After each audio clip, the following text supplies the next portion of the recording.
Let's talk, though, to Ryan Sabey, Deputy Political Editor at The Sun, because there's a great big spread in The Sun today on pages 8 and 9, in which Keir Starmer vows to be the friend of the motorist. He vows to drive down costs for motorists. It says Keir hits the road. Let's have a quick look at how he hit the road yesterday to visit Halfords. This is pothole damage. You can see it, yeah. Hit a pothole and it just ruins the sidewalk. Hit to a pothole. Be strong enough to basically, yes, it will be. I've lost at least 3 tyres down to potholes, twice in 2 months. First thing we need to do is get a bit of accountability into it to know which councils are doing what where, how many times they're filling in holes, so we can get a bit of data on that, which we haven't got. But this, what we're announcing today, is to incentivise them to get on and do it. We obviously have customers day in, day out coming in with the same issues, and I think having spoken to a man who can actually, bring change and make something happen about it, that can only be a positive thing for him to come in and see it in real terms. I had to change all of my tyres at the end, and it's quite nice that we see things done to fill in the potholes at the moment. Why is he wearing a suit and tie in Halfords? Nobody does that. What's he doing? And why does he want data? What data does he want? I've seen a pothole. I saw another one after that, and then a third one. That's 3 potholes then. Is that what he called data?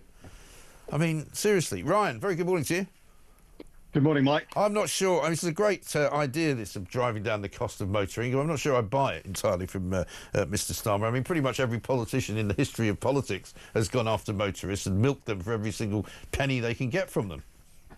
Yeah, no, that's right. Whether it's fuel duty, that's the thing that really that winds motorists up. But what Keir Starmer was trying to do yesterday was trying to look at motoring in the round and how much it costs drivers, when they're going about their day-to-day business, whether it's taking the kids to school or driving long distance if you're working up and down the country.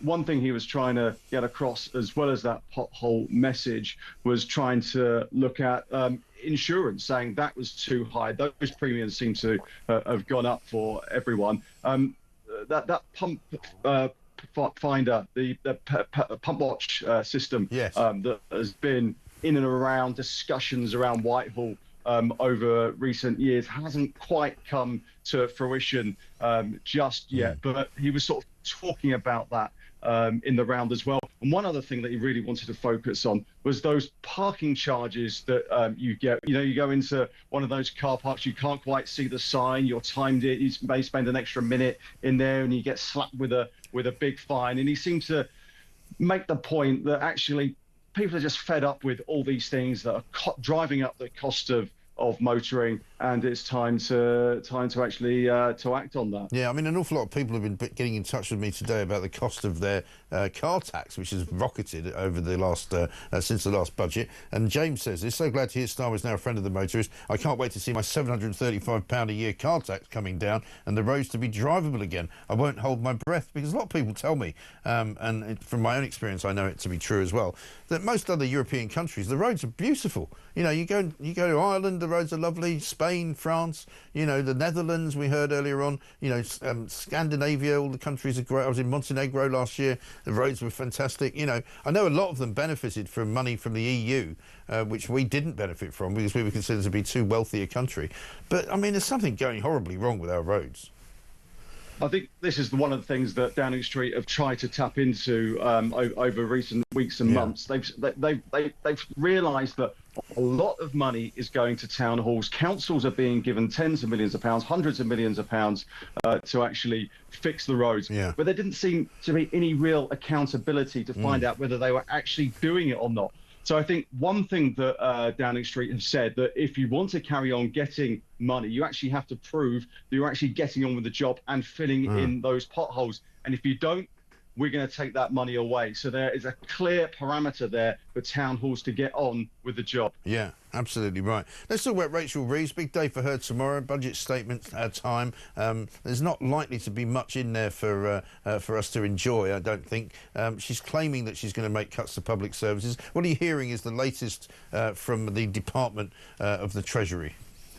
Yeah, I think Whitehall should brace itself for cuts across the board. There's going to be a couple of obviously those protected departments, whether it's the Ministry of Defence, that they will be fine. But it's those other departments, those secretaries of state, those cabinet ministers who have been looking through their accounts and trying to offer up suggestions to the Treasury to say, well, perhaps we can cut a few pounds here or there. And then we had Bridget Phillipson yesterday, well, her department putting up some suggestions of maybe trying to end those free school meals, those universal free school meals for primary school pupils that are just so politically, they just don't work, because it would be seen as such a bad move that they think the Treasury will say, hang on a minute, you can't do that, you can't touch that.